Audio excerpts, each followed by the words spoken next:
Olá, sejam muito bem-vindos ao Fox Level Design. Eu sou o Hansi West, ou Fox como muitos chamam.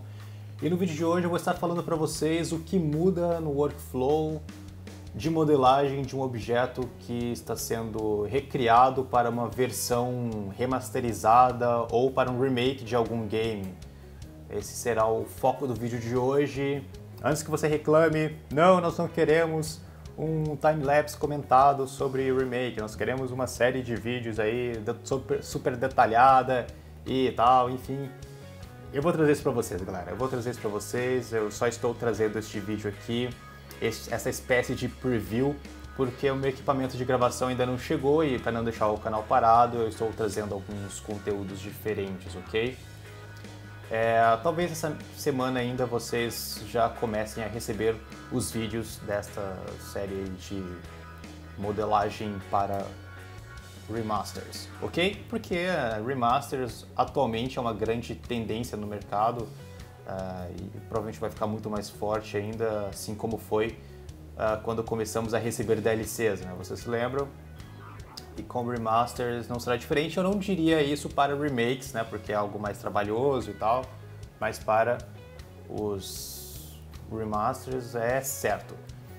O que vocês estão vendo aí é um processo de modelagem de um objeto do GTA San Andreas, é uma câmera fotográfica, não tem nada de especial nessa câmera fotográfica, é só um objeto, não tem nenhum tipo de modelagem ultra secreta, nenhum método super secreto aí na modelagem. Vocês vão notar que eu só utilizo primitivos e ferramentas simples como extrusão, chamfer, sei lá, enfim, essas ferramentinhas bem básicas mesmo, porque modelagem é isso, né?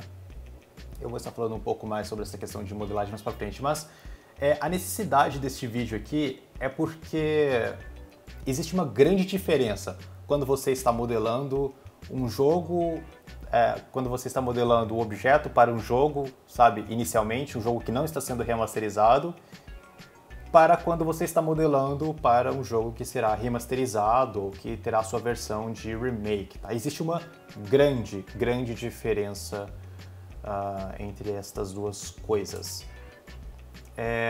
A primeira grande diferença que vocês devem observar, até mesmo pelo vídeo, é que geralmente quando você começa a modelar um objeto para games, você começa modelando um objeto high poly, bem detalhado, e depois, a partir desse objeto high poly, bem detalhado, você extrai um objeto low poly, né, uma versão desse objeto com menos polígonos. E partindo disso você cria o unwrap, você faz o bake, e aí começa a texturização. Isso para um objeto que não faz parte de um remaster ou de um remake. Geralmente é assim que começa. Só que no vídeo vocês estão vendo que eu estou utilizando um objeto source, que é o objeto original do GTA San Andreas, né? É um jogo que permite você extrair objetos com muita facilidade, não existe nenhum segredo para extrair coisas desse GTA, ou de qualquer GTA, né? Mas o processo ele é invertido quando você vai fazer um remaster, por exemplo. Você utiliza um source, sabe, um objeto, o objeto original que você quer representar, você utiliza ele meio que como uma blueprint 3D, sabe? Então, nos baseando num objeto source, nós começamos a fazer a modelagem. E diferente de quando você vai modelar para um game, né, que não se trata de um remaster, nós começamos a modelagem com o objeto low poly, e partindo do objeto low poly é que nós começamos a modelar um objeto high poly bem definido, né? O que vocês estão vendo aí é a modelagem low poly, obviamente, ela já está quase no final, né? Você não faz nenhum tipo de detalhamento muito grande, e mesmo com essa cara super low poly, você pode pensar, poxa, next gen, né? Nós temos aí o DirectX 12 que vai revolucionar e tudo mais, e eu vejo muita gente comentando isso, muita gente empolgada aí com a chegada do DirectX 12, vai permitir mais polígonos na cena, no cenário, e, enfim, porque ele é uma API de baixo nível. Eu digo a vocês que nada disso vai acontecer, tá ok? O DirectX não vai fazer nenhum milagre. Até porque nós já temos uma API de baixo nível que é o Mantle e ele não fez nenhum milagre. O DirectX 12 vai permitir algumas coisinhas mais bonitas, mas nada de excepcional, nada de objetos high poly nos jogos, tá? Diferente do que eu vejo aí muita gente fazendo, né? Objetos aí, por exemplo, uma câmera dessa com 1000 polígonos, isso seria absurdo.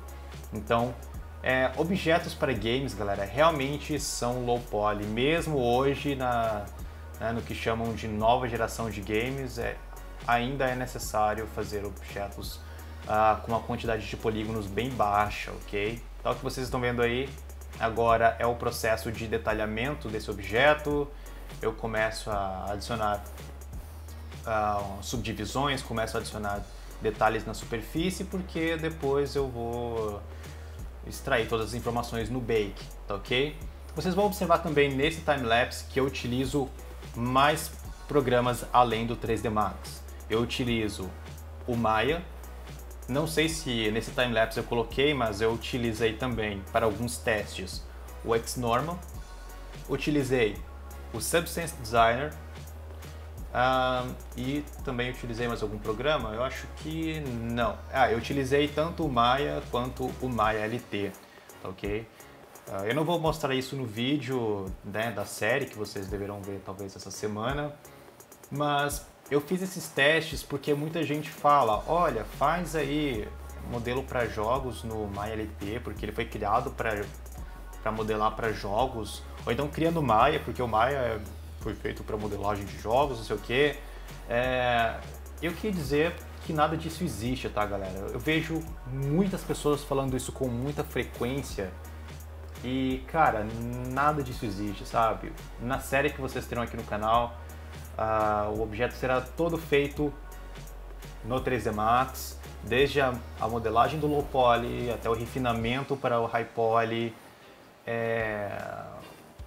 o unwrap, o bake, né? Óbvio, as texturas não dá para fazer no 3D Max, né? Mas enfim, a gente faz no editor de imagens aí, como o Photoshop ou qualquer outro.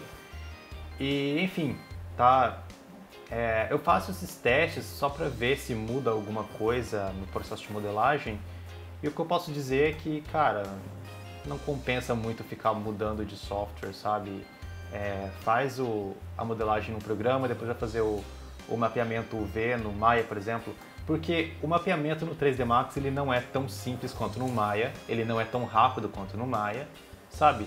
Só que você fazer já direto no Maya, cara, é muito, muito mais rápido, ok? Então essa é a minha opinião sobre utilizar outros programas em conjunto, sabe, durante o processo de modelagem. Acho que isso só atrapalha e não existe esse negócio de programa tal é melhor para fazer bake ou para fazer unwrap, mapeamento. Cara, nada disso existe, tá ok? E o que eu pude notar é que o bake no Maya demora muito, né, para fazer o bake com texturas de 1024 por 1024 desse objeto aí, levava cerca de 15 minutos e, cara, não é falta de hardware para renderizar, porque o Maya realmente demora, era um objeto bem pesado até. E quando eu fiz o render do bake no Xnormal, ele é bem rápido para fazer o bake, só que fica bem danificado, sabe? O normal map fica bem danificado por ser um objeto com detalhes bem próximos.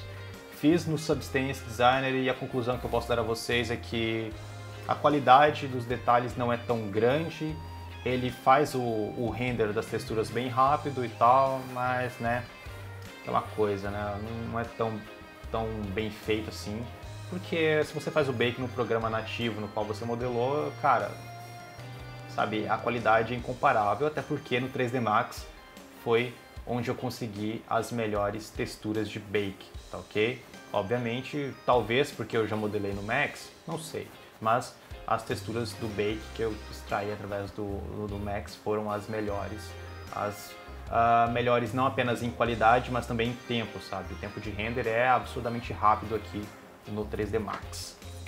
Agora, voltando um pouco sobre o assunto do objeto, existe algo muito importante que eu quero falar para vocês.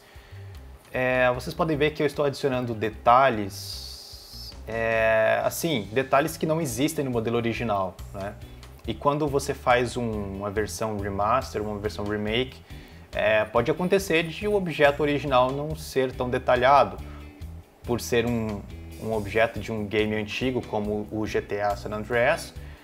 A textura do objeto original é apenas um monte de borrões, né? Você não tem nenhum tipo de detalhe na textura. Então você meio que tem que entender um pouco o que você está modelando, sabe? Para fazer um remake de um objeto, sabe? Não é porque você vai utilizar ali o objeto original e criando, né, utilizando ele como uma blueprint 3D que qualquer Zé Bundinha vai chegar e vai fazer aí um remake de um objeto e vai ficar lindo, tá? Existe aí uma necessidade de entender um pouco de, não apenas de modelagem, mas também do que você está modelando, ou seja, eu estou modelando uma câmera fotográfica, eu tenho que entender um pouco sobre essa câmera fotográfica. Vocês viram no início do vídeo que eu pesquisei umas imagens de referência, bem nos primeiros segundos do vídeo aí. Eu estou olhando para essas imagens de referência, elas estão no monitor secundário aí, só que, claro, eu não estou repetindo nada que exista nessas imagens. Só que é interessante você ter referências, até porque, como eu já disse, você não tem detalhamento na textura original, você não tem aquela câmera original, né? Porque vocês já sabem, a Rockstar não copia coisas que já existem, né, originais, ela meio que cria uma sátira de algo que já exista, como os carros, como marcas e tudo mais, né? É basicamente assim que eles trabalham. Então nem adianta pesquisar essa câmera aí em sua versão real, da vida real, né? Porque ela basicamente é uma mistura de várias câmeras antigas. Então, nesse caso, foi interessante eu pesquisar por tipos de lentes que fossem semelhantes àquilo que nós temos no San Andreas, porém de câmeras de 2004, que, se não me engano foi a data de lançamento do game. Então é interessante você pesquisar por referências, porém referências que sejam da mesma data, referências que sejam próximas àquele lançamento. Vocês estão vendo que eu estou detalhando até mesmo a entrada USB, tá? Isso aí é uma entrada USB da câmera, porque dependendo da qualidade do render, do bake que eu fizesse, isso aí poderia sair, né, no render e saiu. Não saiu com todos os detalhes, eu coloquei os conectores que você tem dentro da entrada USB, sabe? Assim, foi um detalhe meio desnecessário, mas eu tava super empolgado aí para modelar esse objeto, então nossa, cara, eu detalhei bastante isso aí. Mas enfim, não era necessário, mas eu fiz, né? Então você meio que tem que entender um pouco sobre o objeto que você está modelando, sabe? Você não precisa manjar de câmera, você não precisa ter uma câmera profissional para olhar e tal. Você apenas precisa saber, olha, geralmente a LCD fica posicionada aqui, geralmente tem um conectorzinho aqui do lado, geralmente a parte de colocar pilhas fica aqui. Vocês podem ver que eu coloquei a tampa de pilhas ao lado do LCD. Isso não existe, eu acho, né, nas câmeras fotográficas, mas na câmera do GTA existe, porque, como eu já disse, a Rockstar geralmente faz uma sátira do que existe na vida real para ela poder criar aquilo no jogo deles, entendeu? Para que eles não precisem ficar investindo em copyright ou nada disso, né? Até porque eles já gastam uma fortuna com música, né? Então, eles criam essa espécie de sátira colocando uma tampinha das pilhas ali onde não existe, entendeu? Nas câmeras reais.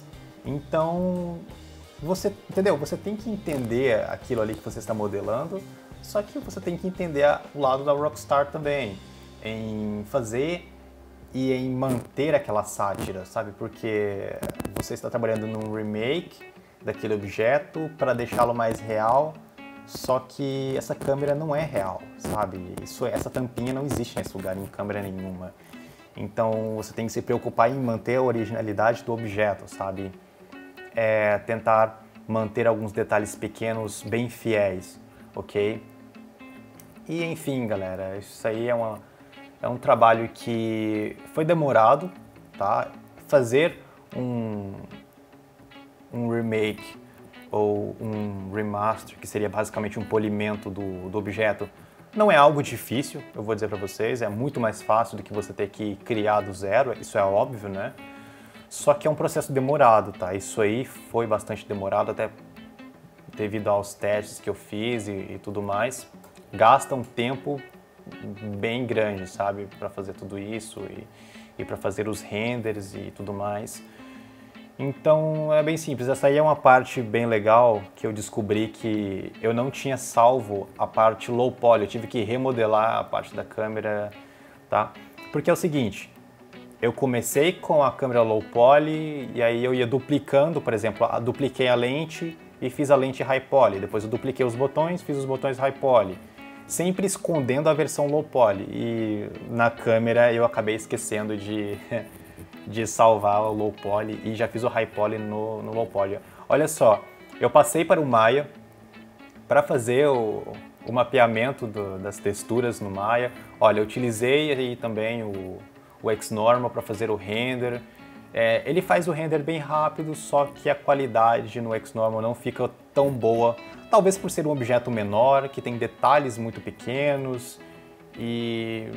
sabe, existe uma questão chamada Object Space, isso quando se fala em Normal Map. Olha só, utilizando agora o Marmoset. O Marmoset eu sempre utilizo porque ele é simplesmente incrível para visualizar os mapas e tal, fazer os renders.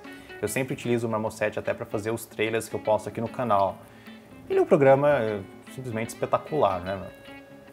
Então, assim, existe uma questão chamada Tangent Space, tá? Que é para fazer o render do Normal Map, é meio que a orientação do Normal Map.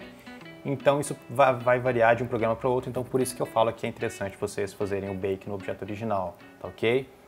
O que vocês estão vendo aí é o objeto final, o render feito aí no Marmoset, depois de 2 dias de trabalho, algumas 8 horas de trabalho, se não me engano. Espero que vocês tenham gostado desse vídeo, a série rola essa semana ainda. Fiquem atentos aí com o conteúdo do canal. Se não me segue no Facebook, o link está na descrição. E a gente se vê no próximo vídeo. Um grande abraço e tchau.